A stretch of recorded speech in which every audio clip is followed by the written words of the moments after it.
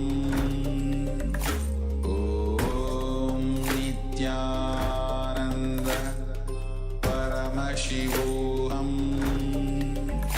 Om Nityananda Paramashivoham Om Nityananda Paramashivoham Om Nityananda Paramashivoham Om Nityananda. All right, you can relax now. Slowly, very slowly, you can move your eyelids. Gently let light come back into your eyes. And once the light has readjusted the eyesight, while it's still fresh in your mind, take a moment and share with us what was revealed to you, the detail for this round of our manifestation. Requesting everyone here in Zoom, Shami Newsma, Maskanda Mata, Minister Gunya, Mutwaranaya, and participants at every moment, they'll all please share with us in the chat.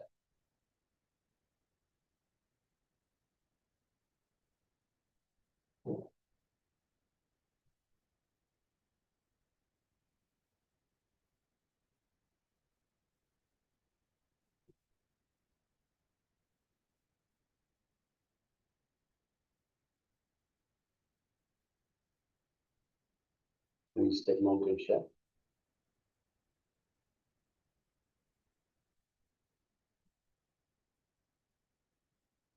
Yes, Nityananda Mojan Bama, Skandamata, Nityananda. Nityananda, welcome.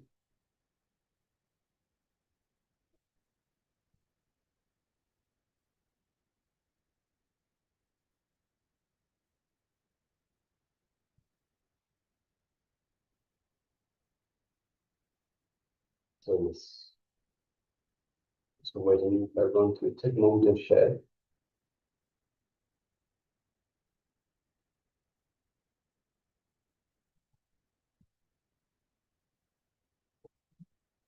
Before we go to the verification stage, where we verify the details of the image that we displayed for you just now. So once again, requesting everyone, please go ahead and start sharing your revelations of the third eye.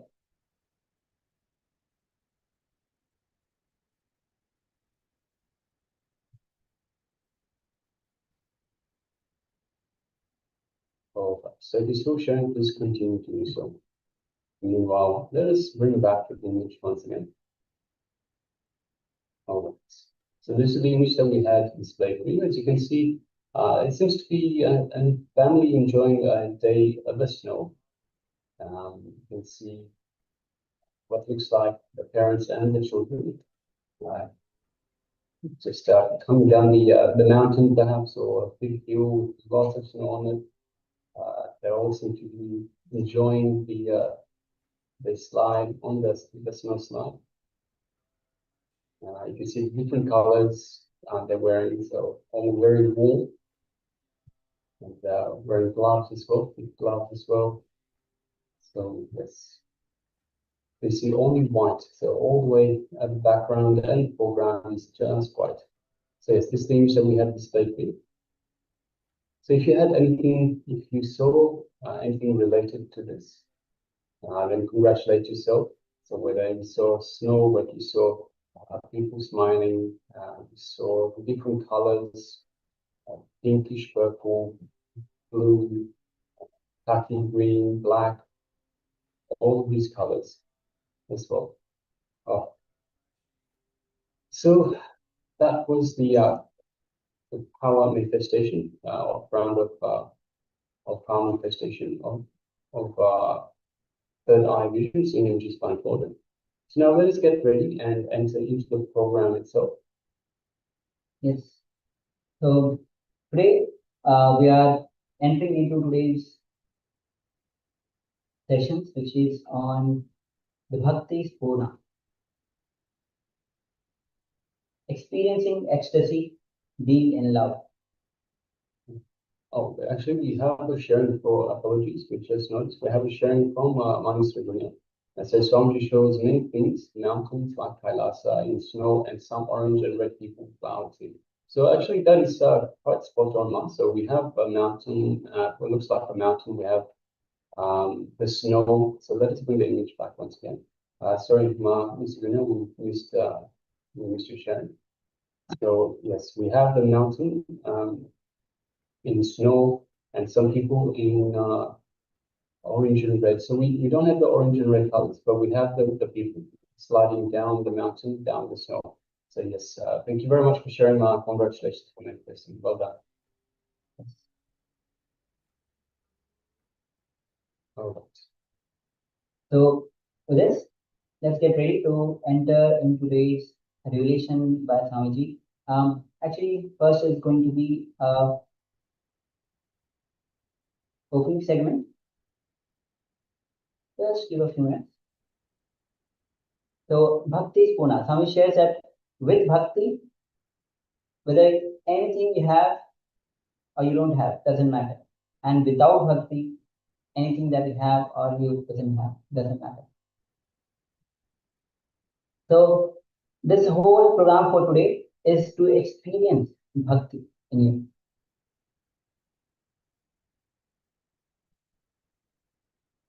Okay. So let's prepare ourselves to receive the powerful cognition as Swamiji reveals on the power of Bhakti. So requesting all of you, please come to the space of listening and let's enter into this revelation.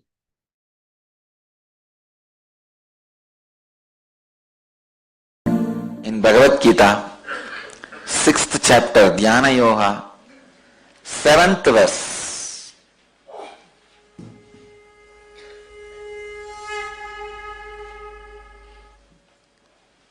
Chitatmana prashantasya paramatma samahitaha sitoshna sugadukyeshu tatamanaapamanayoho. Translation: the one who has conquered the self, who has attained tranquility, the Supreme is already reached.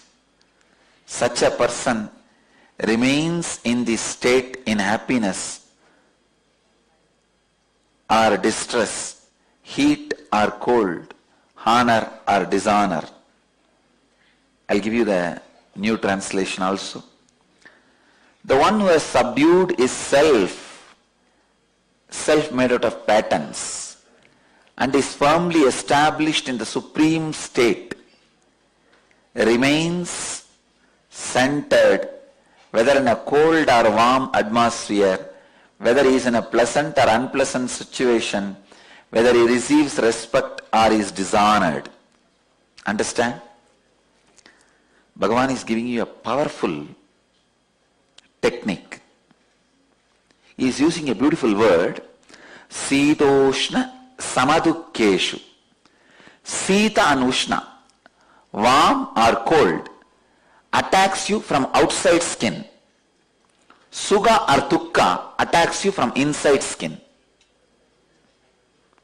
Understand?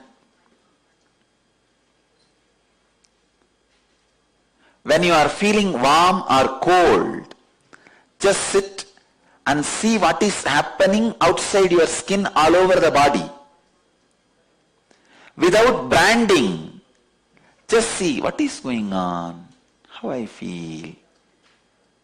Don't name it as a cold or warm, pain or suffering. Just look. Something is going on. Let me see what happens. How that feeling touches my skin. After that, how the skin is processing that information. And how I am getting agitated or irritated for no reason. How I am responding to it.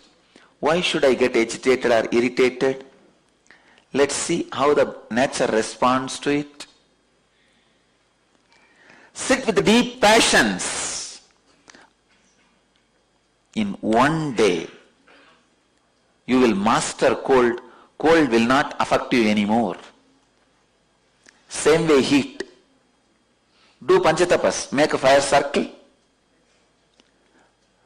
It is very easy. Your height should be the diameter of the circle. That is the law. Your height is the diameter of the circle. Make the fire circle and sit. You will slowly start feeling the heat and it will increase within half an hour. Then just see what is going on in your skin.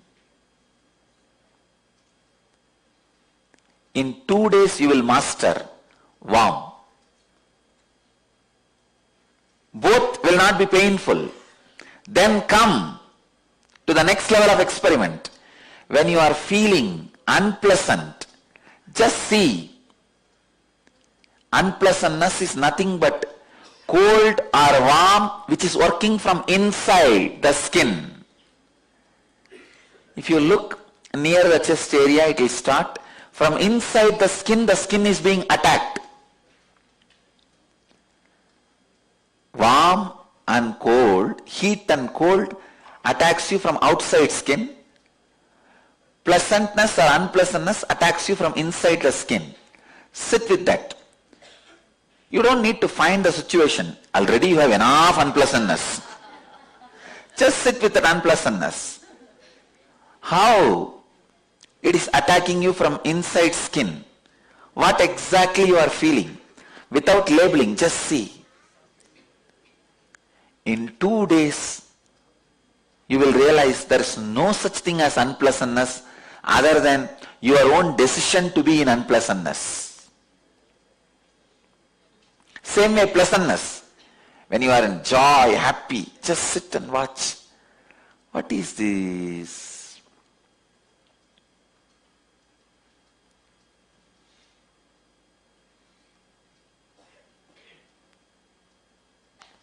What is this pleasantness? Why it feels so expanded inside? Feel from your skin, inside the skin. You will master that state also. So pleasant or unpleasant attacks you from inside the skin. Heat or cold attacks you from outside skin. But both heat or cold, pleasant or unpleasantness, all four has no life independently from your will. Understanding this is being centered on the supreme state. Please understand, your will gets contaminated when it connects itself with these four. Fortunately, these four has no independent existence. If your will does not support it, man who has realized it by experimenting with it is established in supreme state. He is called Paramatma Samahita, equivalent to the supreme consciousness. Such a simple, straightforward thing, I tell you. Just try today. Once you realize, even with first thing, you see, today you try with the cold.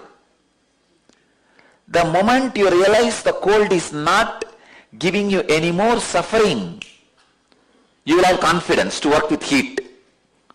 Then work with heat. Do panchatapas. Maybe 1 hour. 1 hour is more than enough. 2 days. If it is not happening in 2 sessions, just do 2-3 days, that's all. You will have confidence now. Wow, we won the second game. Then go for the third. Sit with unpleasantness.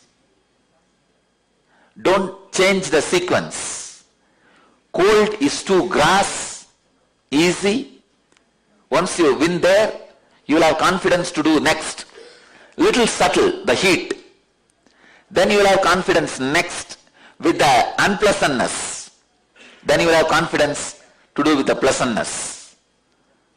Once you master that all these four does not have an independent life over you other than your will's support. See, when you sit and start analyzing, you will understand. It suddenly disappears because the moment you analyze, your will stops supporting this aspect of life. You support the cold and cold-related diseases in confusion. You support heat and heat-related diseases in confusion.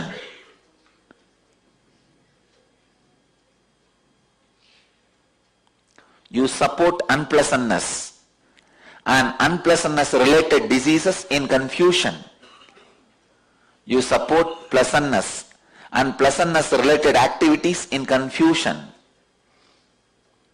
So when you sit and see what is really happening with the passiveness and passions, suddenly you realize without your will, all four does not have independent life. Shadow does not have independent life without the existence of light and object. It is the mixture of light and object creates shadow.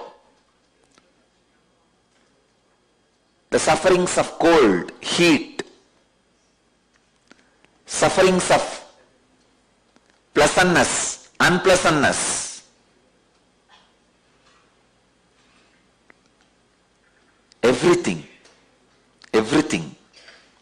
happens by the mixture of your will and confusion. If the light is switched off, no shadow. If the object is removed, no shadow. If the confusion is removed or if the will is removed, there is no agitation or disturbance by cold, warm, pleasant, unpleasantness. I tell you,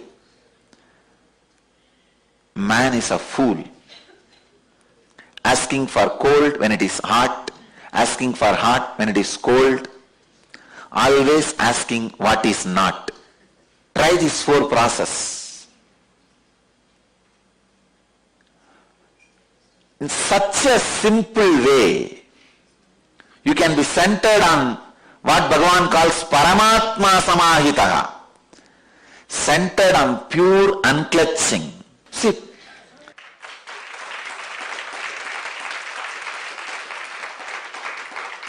we are responsible for making Krishna alive. Come on, 4 days. Only 2 hours a day. Come in the evening. Learn this and go. And there is no risk in this. If you sit with a heater or a air condition, even the risk of Panchatapas is not there. I told Panchatapas because that is the way I was brought up. You guys don't even need to bother about the Panchatapas, fire. Even in fire you may say, no, there is a risk. What risk is there anyhow? These fellows, everything is a risk. If your time is not right, even by drinking milk you will die. If your time is right, even the poison, if you drink you will vomit it. Even your attempt to commit suicide, you will not be able to be successful. Anyhow, with a heater or cold, AC, you can control the heat or cold. What is the risk? Unpleasantness and unpleasantness. Try. I tell you, this can get people out of all mental disorders and psychological disorders. I have done this. That is why I am telling you. I have done this during my tapas time, my tapas period. I'll go and sit in the hill during the daytime in the sun, just with one towel, the hip, work on that heat. How the heat does not touch me. Then in the night I'll sit in the hill itself. It will be really cold, and see how the cold does not work on the system. then I'll fight with Raghupati Yogi. That is the only thing which will be unpleasant for me. See, my whole life, only relationships I know is this Raghupati Yogi and Kuppammal, these few saints, sadhus.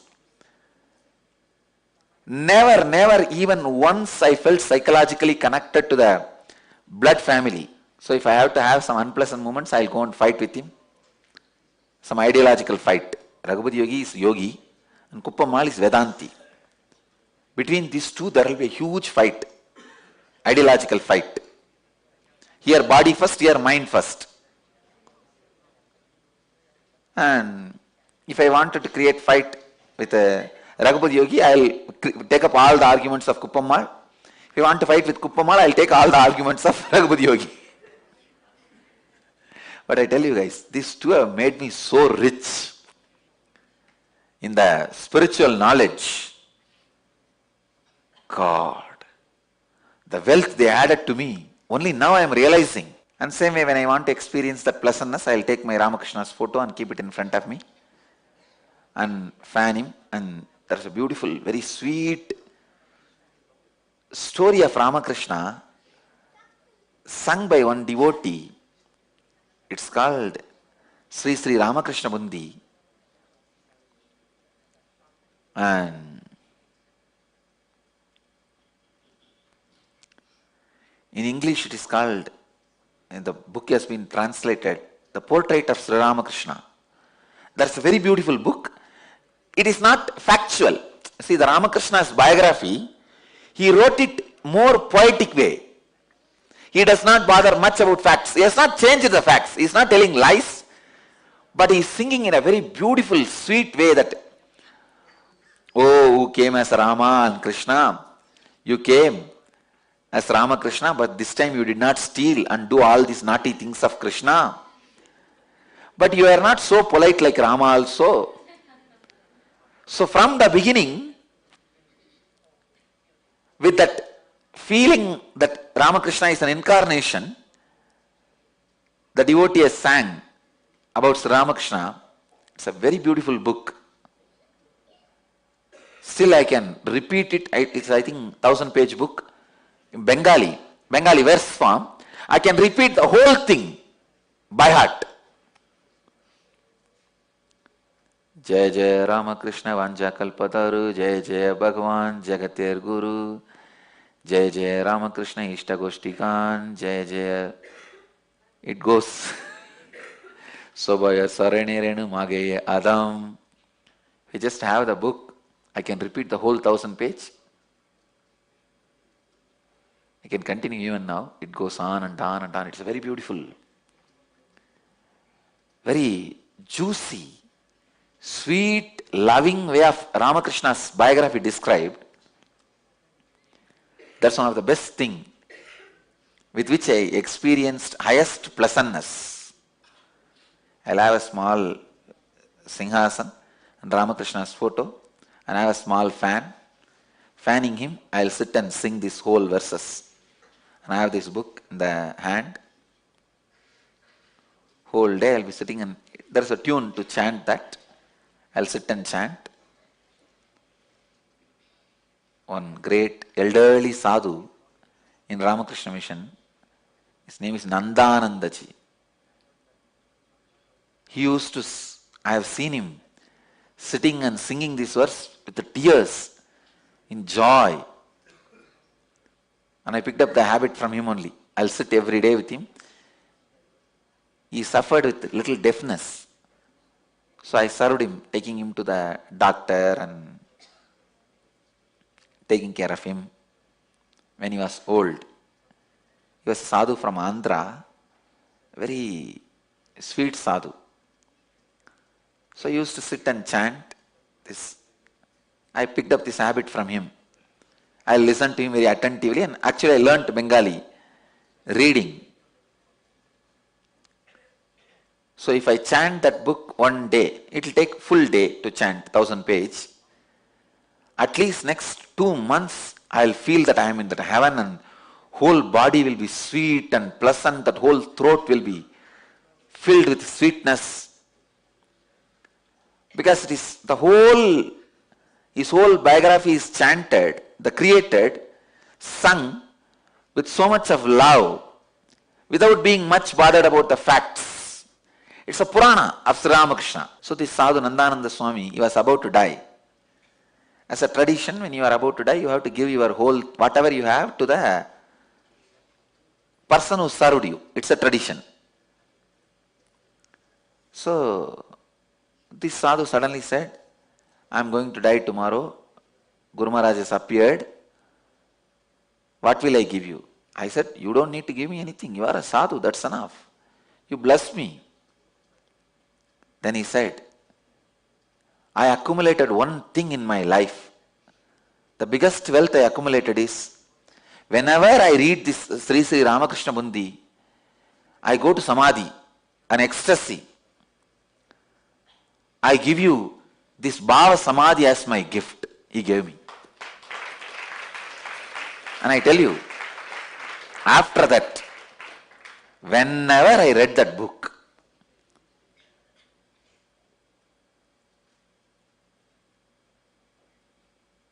God,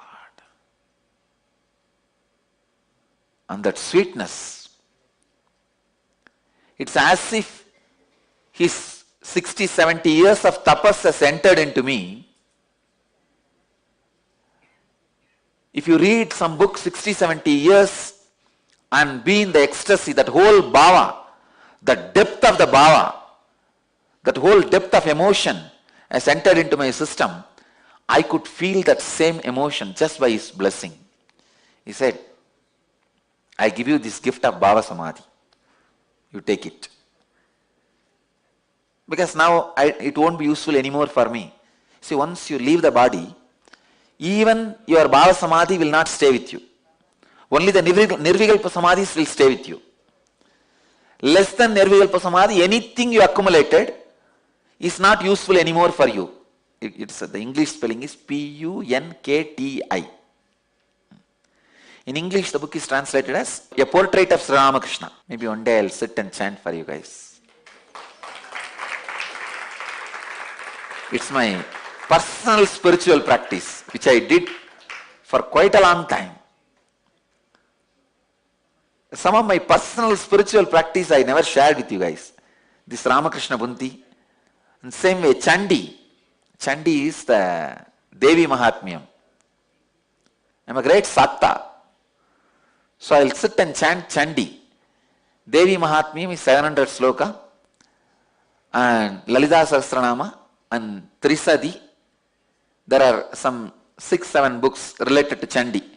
Devi Upanishad and all that put together.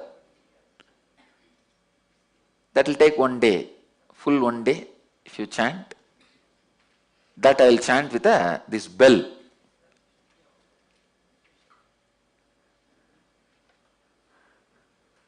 The same book in Bengali.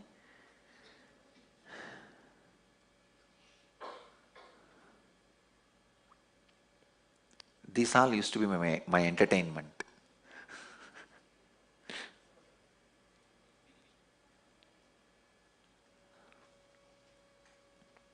Anyhow,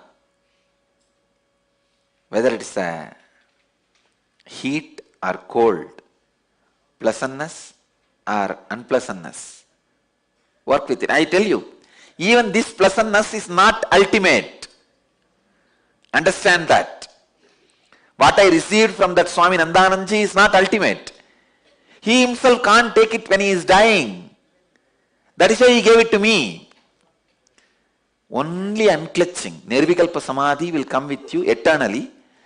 But unfortunately, when you are training yourself, when you are practicing, you can't be all the time in Nirvikalpa Samadhi, unclutching. So all this Bhava Samadhi helps you to raise yourself to that level. Be in Nirvikalpa Samadhi or be in Bhava Samadhi with a person who is in Nirvikalpa Samadhi. That's all. Be unclutched or be clutched to a person who is in unclutching state. That's all. Being unclutched is Nirvikalpa Samadhi. If you are clutched to a person, being who is unclutched is Bhava Samadhi. In the beginning, Bhava Samadhi helps. Now I can remember all the verses. It's coming up. Yes, the same book. Sri Ramakrishna Munti. You guys can see this exact book. I'll just see whether if it is in Bengali, download. I'll read. If you have interest and intensity, you will find time for everything. Try all these 4. First, I wanted all our center heads, you guys try. Of course, I'm not telling devotees not to try. If all of you try, mainly the center heads, when you try, you will have the confidence and make a beautiful program and start teaching. Everyone can start doing this. For these things, you don't need very organized setup. Start reaching out even in these small ways. Helping people. I really wanted this kind, hundreds of samyamas should be developed and made available from our campus. It should become a pilgrimage center for the people who want to study mysticism.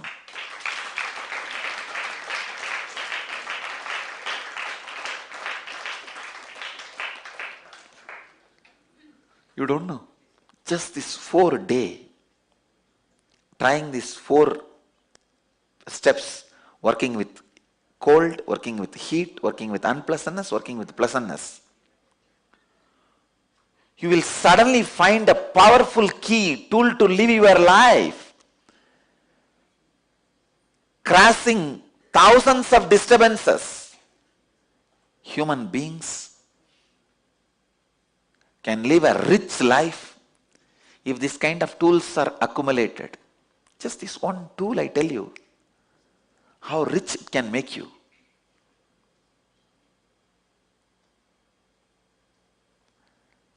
Richness is always depending on the zeros. It is not always based on the zeros. It is based on your ability to face life. Richness cannot be always measured based on the comforts of life. It is measured based on the ability to confront the life.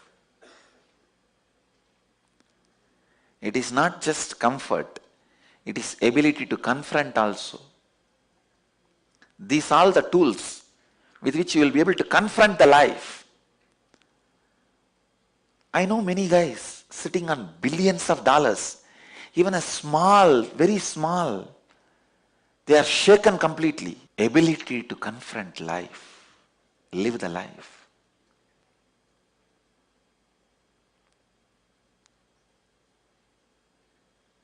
I tell you guys,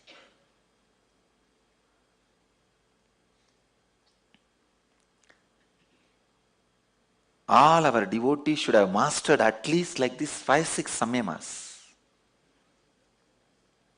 Different 5-6 samyamas. That makes you man. That makes you a being. Mastering at least few samyamas gives you the courage to live, confidence to live.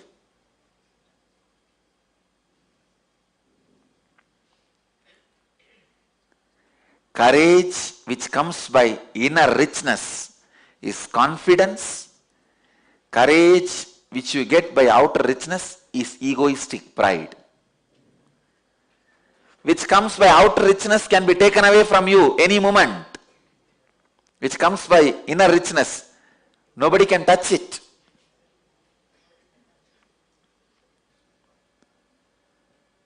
One of the main reasons for my success, standing throughout these scandals and rumors, is this samyama. This samyama, which I did from the young age, working with the heat and cold and unpleasantness and pleasantness.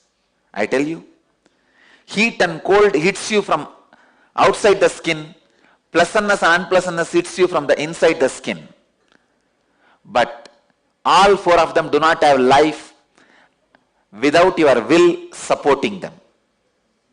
Is the essence. The one who has subdued his self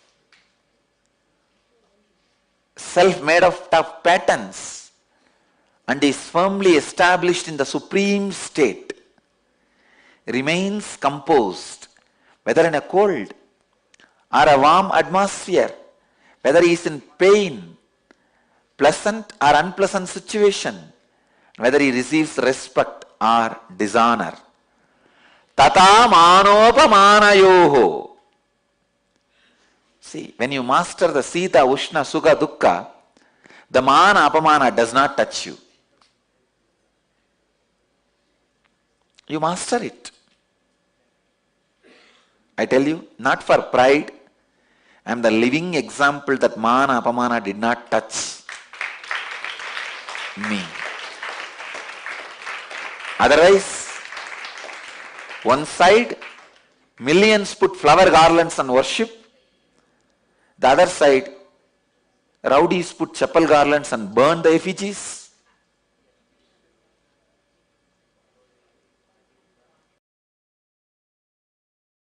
Established since 2002 in the United States of America, the United Ancient Nations is an intergovernmental organization currently made up of 160 plus members and indigenous nations.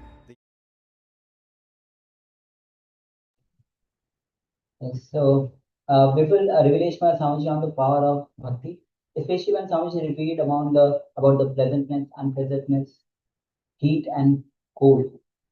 Heat and cold attacks you from outside. Pleasantness, unpleasantness attacks you from inside.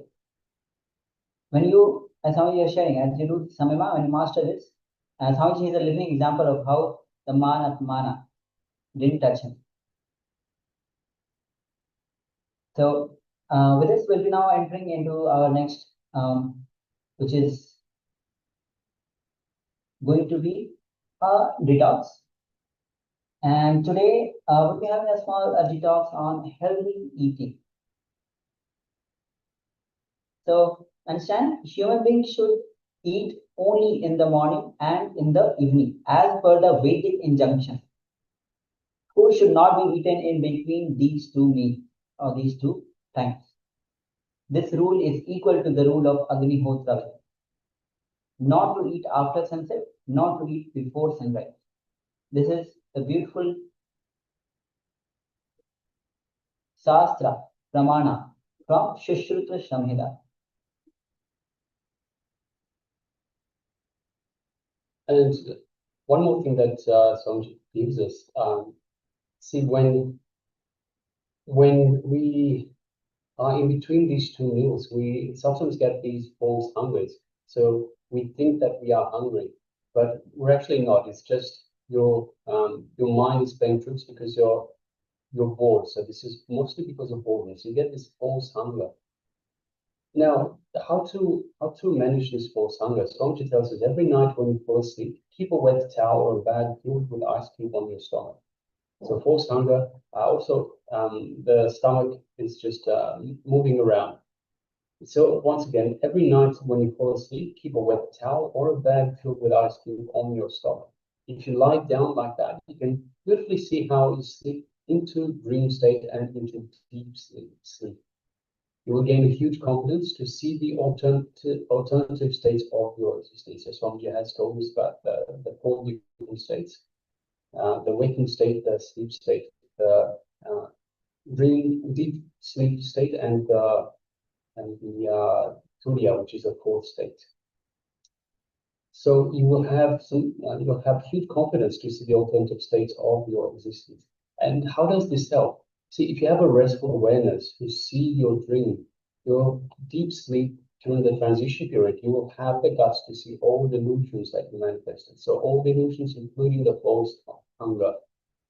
So this is how it helps.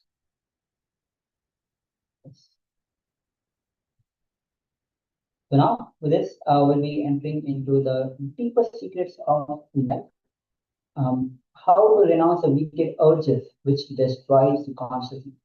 So it's a very important intro and listening exercise. So requesting all of you will be entering into the few steps of exercise. requesting all of you, please have the notebook, pen and paper with you.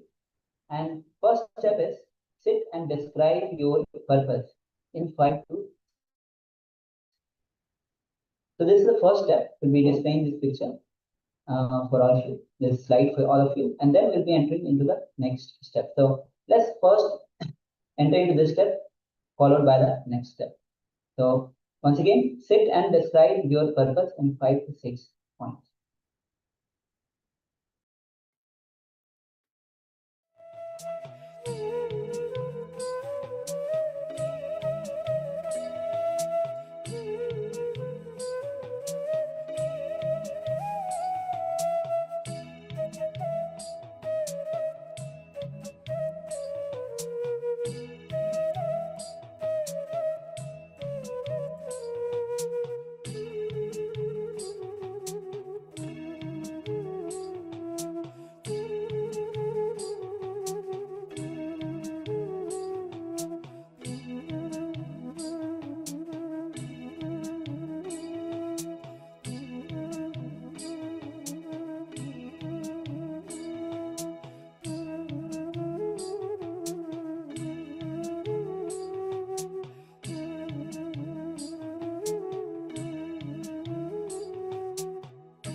Let's now move on to the second step.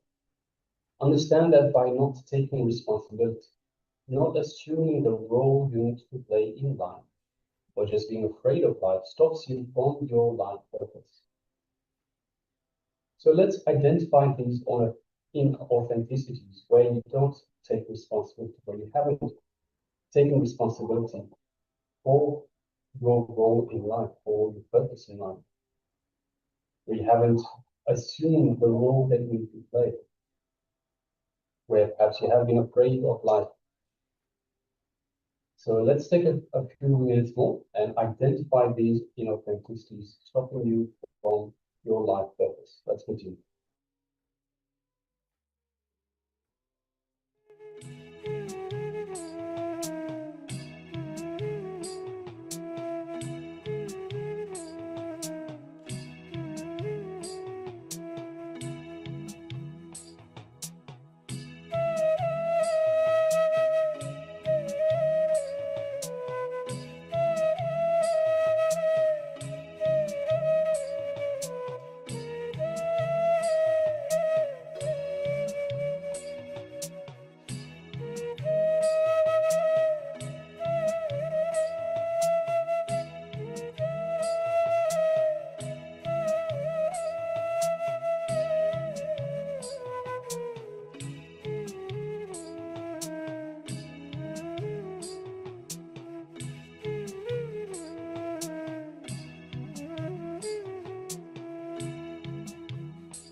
Now let's enter into the third step.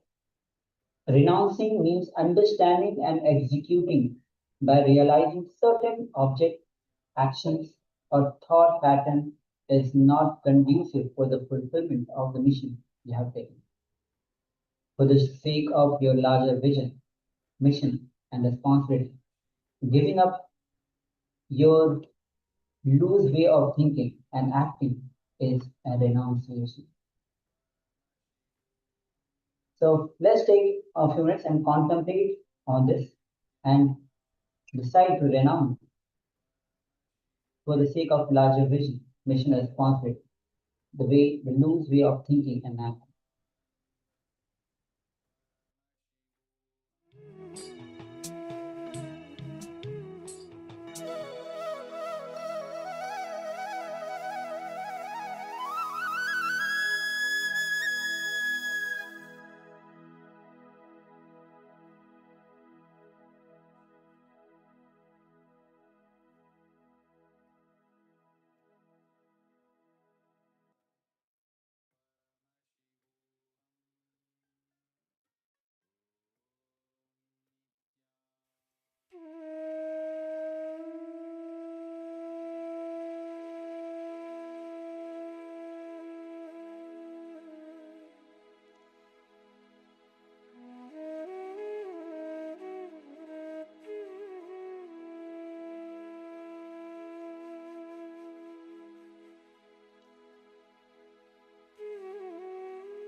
full enlightenment. So once again, by giving away this loose way of thinking, or not taking responsibility for your life, this is renunciation. So giving it away, you're renouncing it. This is for the sake of your larger vision, for your purpose in life. So understand, you have a purpose in life. You have decided this is your purpose in life. You have to take responsibility for it. You have to start acting towards this vision in life. So this loose way of thinking has no way of staying. If you want to achieve your purpose in life, you must drop this loose way of thinking. Renounce this loose way of thinking. Take responsibility and act towards your larger vision, towards your purpose in life. All right, so let us now move on to the next segment. The next segment is manifestation. So for those of you that are new to the program, we have segments during the program. We have teachings from the Supreme Pontiff of Hinduism. We have internalization exercises, so taking those teachings and seeing how we can apply these teachings to our daily life, making it part of our daily schedule, part of our daily routine, part of our daily lifestyle. And then we also have meditation techniques, and we also have power manifestations. This is the power manifestation, and so this is the power manifestation of the Ashtam Mahashaktis, which is the 8 great Shaktis. So before entering into the power manifestation itself, let's first enter into the Shastra Pramana, which is the scriptural reference. So today we'll be manifesting the power of increasing the size of the object. So which is the power of Mahima. This is one of the Ashtamaha Shaktis. So increasing the size of the object. So meanwhile, you can look for a small object which is just close to you, and we'll be increasing the size of the object, and make sure that we have the initial measurement or the size of the object. Meanwhile, let's enter into the scripture. So the verse is taken from Shiva Samhita, chapter 5, verse 76 to 78.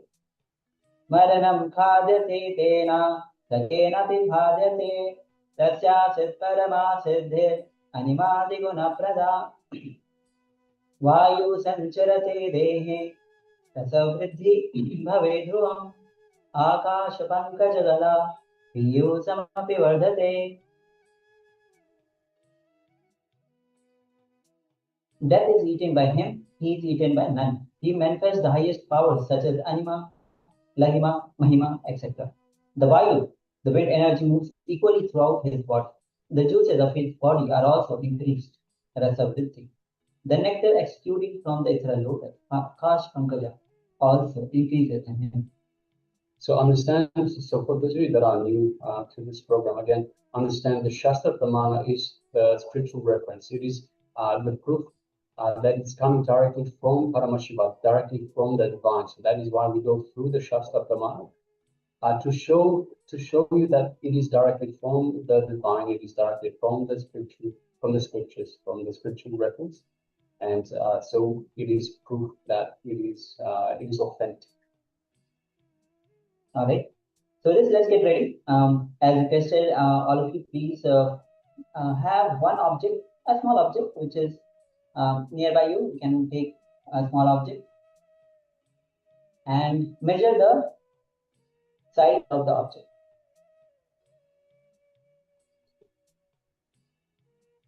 Okay, so requesting everyone, let's get a small object. We'll be having a small object in front of us, so we can affect the size, increase the size of this object.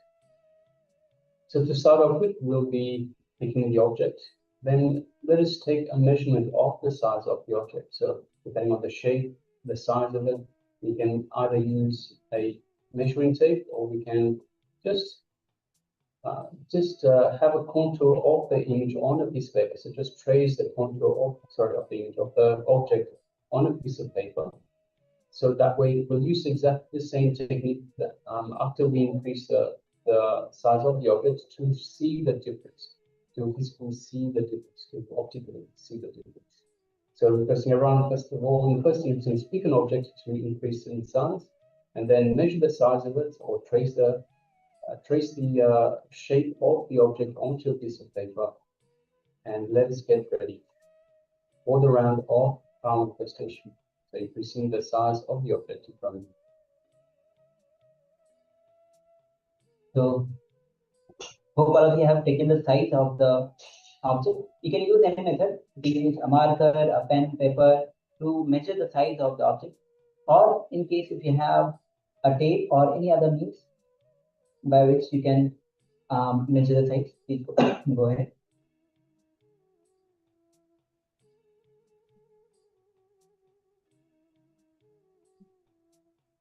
And let's get ready. Sit with your head neck spine in a straight line. If you want, you can close your eyes and visualize Swamiji in your inner space. Any moment that you cherish of Swamiji in your life, and with deep gratitude and surrender, visualize Swamiji in your inner space, your Anand Ganga.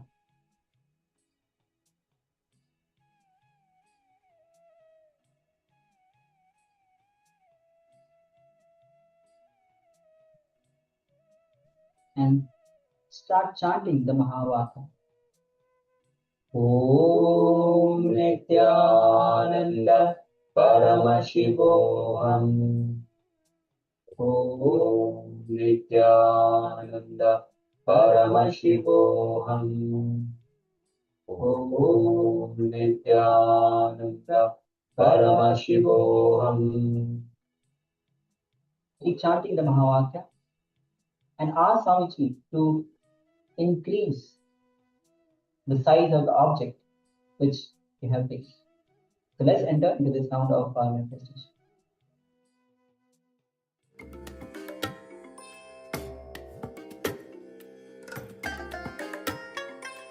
I bless you all. Let you all open all your three eyes and manifest the powers of Mahasadashiva. Om Nityananda Paramashivoham. Om Nityananda Paramashivoham. Om Nityananda Paramashivoham. Om Nityananda Paramashivoham. Om Nityananda Paramashivoham. Om Nityananda Paramashivoham. Om Nityananda Paramashivoham. Om Nityananda Paramashivoham. Om Nityananda Paramashivoham. Om Nityananda Paramashivoham. Om Nityananda